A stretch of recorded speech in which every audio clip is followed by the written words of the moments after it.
Assalamualaikum warahmatullahi wabarakatuh. Alhamdulillah, puji syukur kepada Allah Subhanahu wa taala atas semua kenikmatan dan kesempatan yang diberikan kepada kita. Mudah-mudahan kita selalu dijaga oleh Allah Subhanahu wa taala. Amin amin ya rabbal alamin.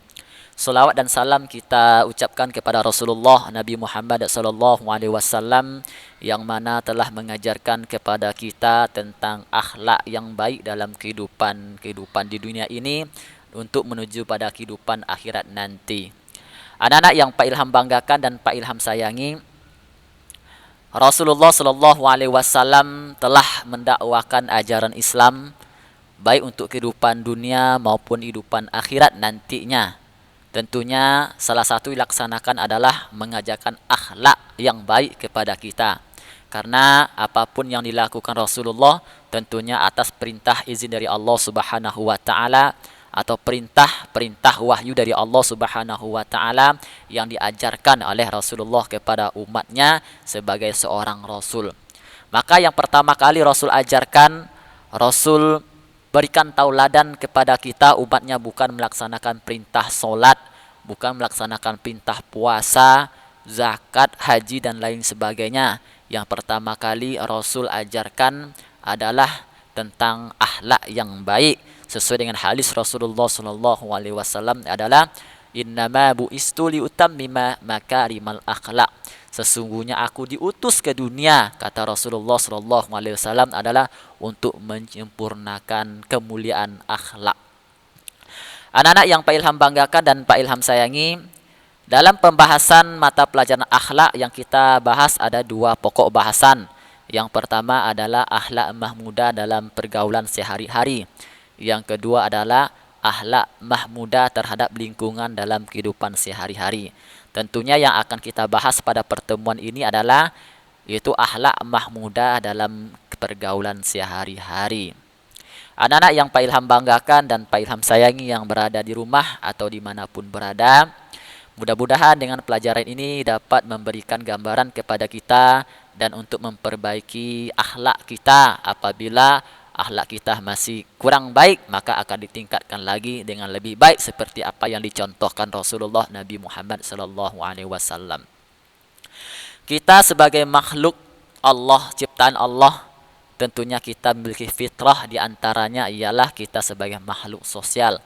Tentunya kita hidup membutuhkan bantuan orang lain. Artinya kita tidak akan bisa hidup kecuali atas bantuan oleh orang lain. Itulah yang dikatakan makhluk sosial, saling membutuhkan. Maka oleh karena itu kita diciptakan tentunya berbeda-beda. Ada yang diciptakan dalam bentuk, rupa dan rizki yang berbeda-beda, namun semua itu adalah untuk supaya kita bisa saling melengkapi, saling menutupi sebagai manusia ciptaan Allah Subhanahu wa taala. Anak-anak yang Pak Ilham banggakan dan Pak Ilham sayangi, untuk tema tadi adalah tentang akhlak. Tentunya kita akan membahas apa yang dikatakan dengan akhlak. Akhlak merupakan bentuk jamak dari kata khuluq yang berasal dari bahasa Arab, berarti perangai, tingkah laku atau tabiat. Jadi apabila dikatakan besok perangai seseorang, tingkah laku seseorang atau tabiat seseorang, itu adalah pengertian daripada akhlak atau cerminan daripada akhlak pada diri manusia itu sendiri. Sedangkan akhlak menurut beberapa ulama mendefinisikan, menjelaskan, di antaranya ialah menurut Ibnu Miskawi. Beliau ini adalah seorang ulama, seorang filsuf akhlak, yang mendefinisikan akhlak ialah sifat yang tertanam dalam jiwa yang mendorongnya untuk melakukan perbuatan tanpa memerlukan pemikiran dan pertimbangan. Jadi maksudnya ialah akhlak itu adalah sifat yang tertanam dalam jiwa kita, dalam diri seseorang, sehingga terdoronglah untuk melakukan perbuatan tanpa memerlukan pemikiran dan pertimbangan sebelumnya. Sedangkan menurut Imam Ghazali, beliau ini ialah seorang tasawuf yang dikatakan, yang disebutkan dalam kitabnya Ihya Ulumuddin, akhlak adalah suatu perangai. Sama yang disampaikan yang tadi, seperti secara bahasa, watak, tabiat atau kebiasaan yang menetap kuat dalam jiwa seseorang atau dalam diri seorang atau dalam diri kita, dan merupakan sumber timbulnya perbuatan-perbuatan tertentu dari dirinya secara mudah dan ringan tanpa perlu dipikirkan atau direncanakan sebelumnya.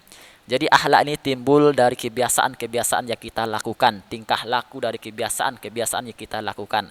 Seandainya kita dalam kehidupan sehari-hari melakukan hal-hal perbuatan-perbuatan yang baik, tentunya akan muncul dalam perbuatan kita tentunya hal-hal yang baik yang disebut dengan akhlak terpuji, akhlak mahmudah. Jika dalam kehidupan sehari-hari atau kebiasaan-kebiasaan kita dalam kehidupan sehari-hari melakukan hal-hal yang tidak baik, yang tidak dibenarkan oleh ajaran agama Islam dan ajaran-ajaran kebaikan, tentunya akan muncul kebiasaan tanpa kita sadarkan adalah perbuatan yang jahat, perbuatan yang tercela yang disebut dengan akhlak mazmumah. Jadi dapat kita simpulkan dari beberapa pengertian tadi ialah akhlak secara bahasa memiliki arti tingkah laku. Tingkah laku. Sedangkan secara istilah akhlak merupakan sifat yang tertanam pada diri seseorang yang membuatnya bertingkah laku tanpa ada paksaan atau tanpa ada pemikiran terlebih dahulu. Inilah yang dimaksudkan tadi. Karena kita bertingkah laku tanpa terpikirkan sesuai dengan kebiasaan-kebiasaan yang kita lakukan sehari-hari. Ada perbuatan baik dan ada perbuatan buruk. Jadi dengan kata lain, akhlak merupakan perbuatan manusia yang terjadi pada dirinya sesuai dengan kebiasaannya. Itulah nak kita mempelajari agama Islam, syariat Islam, karena di ajaran agama Islam telah diajarkan kita diantaranya adalah budi pengerti yang baik, agar kebiasaan yang kita lakukan dalam kehidupan sehari-hari sesuai dengan apa yang telah Rasul ajarkan, sesuai dengan apa yang Allah perintahkan kepada kita umat manusia. Anak-anak yang Pak Ilham banggakan dan Pak Ilham sayangi, maka akhlak ini terbagi dua, ada yang dinamakan akhlak mahmudah dan ada juga yang dinamakan akhlak mazmumah. Untuk pertemuan ini sesuai dengan pokok bahasan tadi, kita cuma mempelajari tentang akhlak mahmudah, yaitu akhlak terpuji, akhlak yang baik. Secara istilah, secara definisi, akhlak mahmudah disebut juga dengan akhlak karimah. Menurut sebagian besar ulama, sama dengan maknanya mempunyai makna yang mulia atau mempunyai arti terpuji. Apabila perangai tersebut, tabiat tersebut, watak tersebut bagus menurut syariat dan akal, maka disebutlah dengan akhlak mahmudah. Dan begitu juga sebaliknya. Apabila bertentangan dengan syariat dan akal, maka disebut dengan akhlak mazmumah atau akhlak sayyi'ah. Maka anak-anak, salah satu kelebihan Allah menciptakan manusia ialah memberikan akal dalam pikiran. Apabila perbuatan-perbuatan kita sesuai dengan syariat atau sesuai dengan akal kita sebagai manusia, maka itu disebut dengan akhlak mahmudah. Dan begitu kebalikannya, apabila tidak sesuai dengan syariat, maka itu namanya akhlak mazmumah atau akhlak sayyi'ah atau akhlak yang tidak baik atau akhlak yang buruk. Anak-anak yang Pak Ilham banggakan dan Pak Ilham sayangi, yang berada di rumah atau dimanapun berada, jadi akhlak mahmudah disebut juga dengan akhlak karimah, berarti tingkah laku yang terpuji, yang merupakan tanda kesempurnaan iman seseorang kepada Allah. Karena sama-sama kita telah belajar, iman itu bukan hanya dalam ucapan, iman itu bukan hanya meyakini dalam hati, namun iman itu juga mampu kita buktikan dalam pengamalan, dalam tingkah laku kita sehari-hari. Baik perbuatan-perbuatan yang muncul, karena itulah yang disampaikan di sini, tingkah laku yang terpuji merupakan tanda kesempurnaan iman kepada seseorang kepada Allah Subhanahu wa taala dan kepada rukun-rukun iman yang lainnya. Akhlak karimah dilahirkan berdasarkan sifat-sifat terpuji. Seperti apa yang telah disampaikan tadi. Apabila sifat-sifat baik yang kita biasakan dalam kehidupan sehari-hari, maka akan melahirkanlah sifat-sifat yang terpuji, yang baik sesuai dengan yang diajarkan Rasulullah, sesuai dengan syariat oleh akal manusia itu sendiri yang sifatnya perbuatan-perbuatan yang baik.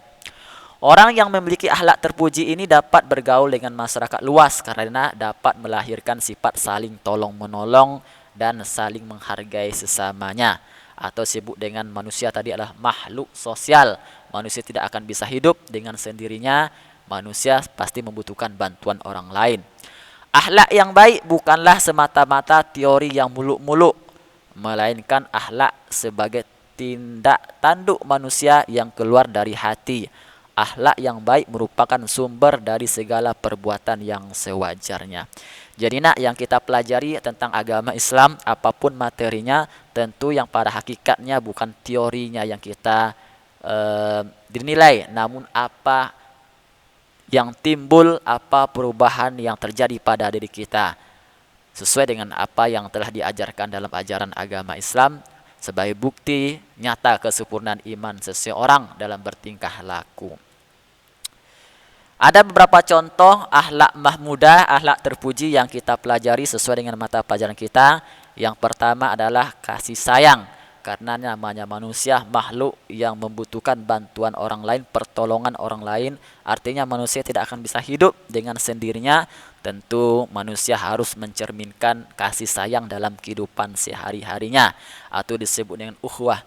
Sebagaimana dijelaskan oleh Allah dalam surah Al-Hujurat ayat 10 yang berbunyi Bismillahirrahmanirrahim, innamal mu'minuna ikhwatun fa aslihu baina akhawaykum wattaqullaha la'allakum turhamun. Yang artinya orang-orang beriman itu sesungguhnya bersaudara. Sebab itu damaikanlah, perbaikilah hubungan antara kedua saudara itu, dan takutlah kepada Allah supaya kamu mendapat rahmat dari Allah Subhanahu wa taala. Adapun di antara beberapa hadis Rasulullah sallallahu alaihi wasallam ialah di antaranya diriwayatkan oleh Tirmizi, barang siapa yang tidak menyayangi sesama, maka Allah tidak akan menyayanginya. Sayang di sini bukan hanya kepada sesama muslim, namun sayang ini adalah kepada manusia yang ada di permukaan bumi ini secara umum, baik kepada sesama kita muslim maupun sesama antara manusia yang sebangsa dan bernegara yang kita hidup di permukaan bumi ciptaan Allah Subhanahu wa taala, agar kita saling mengasihi dan menyayangi. Begitu juga di hadis lain riwayat Tabrani, Rasul mengatakan bersabda, sekali-kali tidaklah kalian beriman sebelum kalian mengasihi. Kemudian mereka menjawab, wahai Rasulullah, semua kami pengasih. Rasulullah SAW bersabda kembali, kasih sayang itu tidak terbatas pada kasih sayang salah seorang di antara kalian kepada sahabatnya mukmin, tetapi bersifat umum untuk seluruh umat manusia. Jadi itulah Islam, agama yang sempurna, telah mengajarkan kita bagaimana kita saling kasih dan sayang, baik terhadap kita saudara kita sesama muslim maupun saudara kita sebangsa dan sebernegara. Anak-anak yang Pak Ilham banggakan dan Pak Ilham sayangi, yang selanjutnya adalah di antara contoh akhlak mahmudah yang kita pelajari ialah sikap persaudaraan atau disebut dengan ukhuwah. Ini diantaranya dicantumkan oleh Allah di surah Al-Hujurat ayat 13. Allah mengatakan Bismillahirrahmanirrahim, ya ayuhan nasu inna khalaqnakum min dzakari wa untha wa ja'alnakum syu'uban wa qabaila lita'arafu inna akramakum 'indallahi atqakum innallaha 'alimun khabir. Maksudnya ialah sesungguhnya Allah itu menciptakan kita dari seorang laki-laki dan seorang perempuan, dan menjadikan kita berbangsa-bangsa dan bersuku-suku. Supaya apa? Supaya kita saling kenal mengenal. Namun ingat nggak bahwasanya sesungguhnya orang yang paling mulia di antara kamu, di antara manusia, dari sisi Allah ialah yang paling bertakwa. Tentunya sesungguhnya Allah maha mengetahui lagi maha mengenal. Karena itulah kita diciptakan oleh Allah berbeda-beda. Karena seperti contohnya di Indonesia banyak perbedaan suku, budaya, adat istiadat, dan kebiasaan-kebiasaan lainnya. Namun Allah melihat kita adalah dari segi ketakwaannya. Takwa secara umum kita pahami melaksanakan semua perintah Allah dan meninggalkan semua larangan Allah. Secara terperinci Abu Yazid Al-Bustami mengatakan takwa ialah apabila kita berkata karena Allah, apabila kita berbuat karena Allah, dan apabila kita beramal karena Allah Subhanahu wa taala. Jadi perbedaan itu janganlah dijadikan sebagai perpecahan, perbedaan itu jadikanlah sebagai persatuan, saling melengkapi antara satu dan yang lainnya.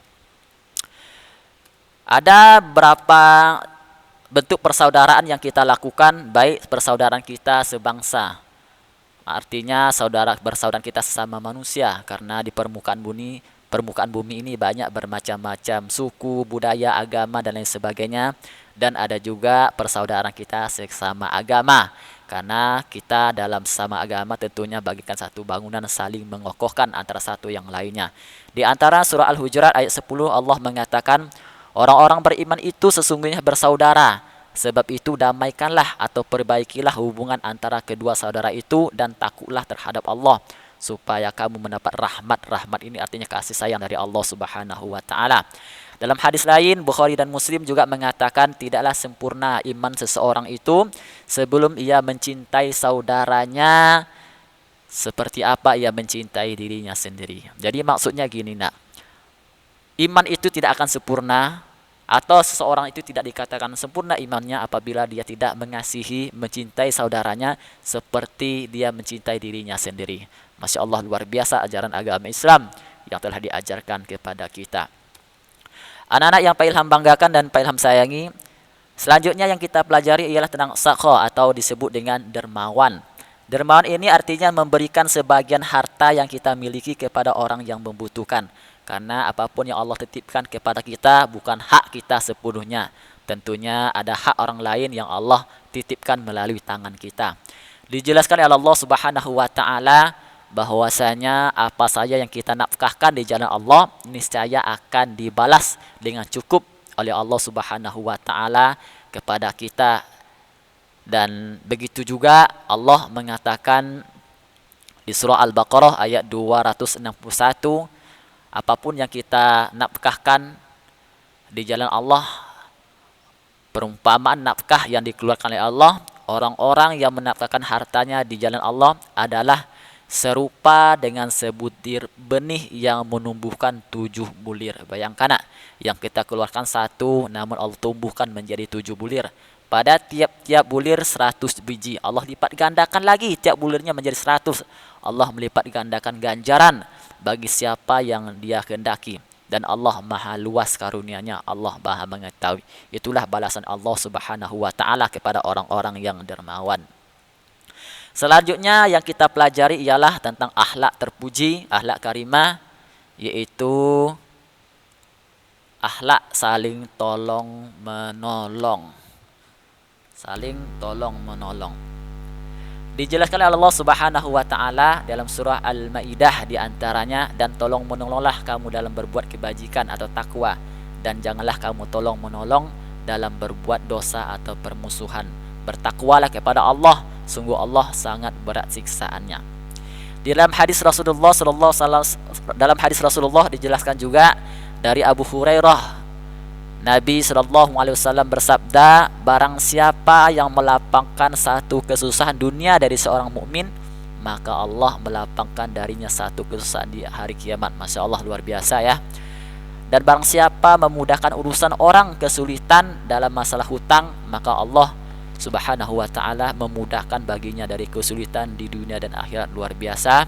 Dan barang siapa yang menutupi aib seorang muslim, maka Allah akan menutup aibnya di dunia dan akhirat. Masya Allah, sini nak luar biasa pelajaran yang kita ambil, bahwasanya apapun yang kita lakukan pasti Allah akan membalas, baik dunia dan akhirat, baik melapangkan kesusahan, melapangkan dalam bentuk hutang atau menutup aib, menjaga kehormatan sama muslim, maka Allah akan memberikan balasan untuk dunia dan akhiratnya. Dan Allah senantiasa menolong seorang hamba selama hamba tersebut menolong saudaranya. Masya Allah, luar biasa ajaran agama Islam yang telah kita pelajari. Anak-anak yang Pak Ilham banggakan dan Pak Ilham sayangi, selanjutnya adalah tawadu. Tawadu ini bisa juga kita sebut dengan rendah hati. Sikap tawadu ini secara pengertian juga disebut rendah hati, sikap diri yang tidak merasa lebih dari orang lain, atau orang yang tawadu merasa bahwa tidak sepantasnya kalau kelebihan yang dimiliki itu dibangga-banggakan. Artinya lawan tawadu ini adalah sifat sombong, karena Allah tidak menyukai orang yang sombong, merasa dirinya lebih baik, lebih hebat, lebih tinggi daripada yang lainnya. Karena kita manusia ciptaan Allah, tentunya kita tidak memiliki apa-apa, kemampuan apa-apa. Semua yang Allah berikan tentunya adalah titipan Allah yang akan dipertanggungjawabkan kepada Allah Subhanahu wa taala. Tawaduk ialah orang yang paling tinggi kedudukannya, orang yang tidak pernah menampakkan kedudukannya. Luar biasa. Nah, jadi dia itu orangnya tidak melihat kelebihannya. Dan orang yang paling mulia adalah orang yang tidak pernah menampakkan kemuliaannya. Imam Syafi'i dalam Sahih Abul Imam Al-Baihaqi. Jadi orang yang paling tinggi kedudukannya, orang yang tidak menampakkan kedudukannya, dan orang yang paling mulia adalah orang yang tidak menampakkan kemuliaannya, artinya rendah hati. Di Al-Quran Allah jelaskan di surah As-Su'ara ayat 215 yang artinya, dan rendahkanlah dirimu terhadap orang-orang yang mengikutimu, yaitu orang-orang yang beriman. Jadi kita sesama manusia tidak boleh menyombongkan diri, tidak boleh merasa lebih daripada orang lain. Karena itulah Allah menciptakan kita berpasang-pasangan agar saling menutupi dan melengkapi. Dan yang terakhirnya adalah sifat pemaaf. Nah, disinilah Allah mengatakan diantaranya di surah Al-Hajj ayat 60, Innallaha ghafurur rahim. Sesungguhnya Allah benar-benar maha pemaaf lagi maha pengampun. Allah aja disebut dengan maha pemaaf, apalagi manusia. Kok kita gak bisa saling memaafkan? Tentunya memaaf di sini tidak menunggu orang lain. Kita harus lebih dahulu untuk memberikan maaf sebelum diminta maaf. Allah mengatakan surah Al-A'raf ayat 199, jadilah engkau pemaaf dan suruhlah orang yang mengerjakan ma'ruf. Ma'ruf ini artinya kebaikan, serta berpalinglah daripada orang-orang yang bodoh. Jadi nak simpelnya gini, Allah yang menciptakan alam semesta, langit, bumi dan seisinya, tentunya Allah yang pemaaf pengampun. Kok kita manusia sebagai makhluk yang hina tidak bisa berikan maaf kepada orang lain? Kita harus mendahulukan maaf sebelum orang tersebut meminta maaf. Seperti itu yang Pak sampaikan tentang akhlak mahmudah. InsyaAllah pertemuan selanjutnya akan kita pelajari tentang akhlak mazmumah. Mudah-mudahan dapat dipahami bahwasanya yang kita pelajari tadi ialah ada bentuk-bentuk di antara akhlak mahmudah sebagai pelajaran kita. Assalamualaikum warahmatullahi wabarakatuh.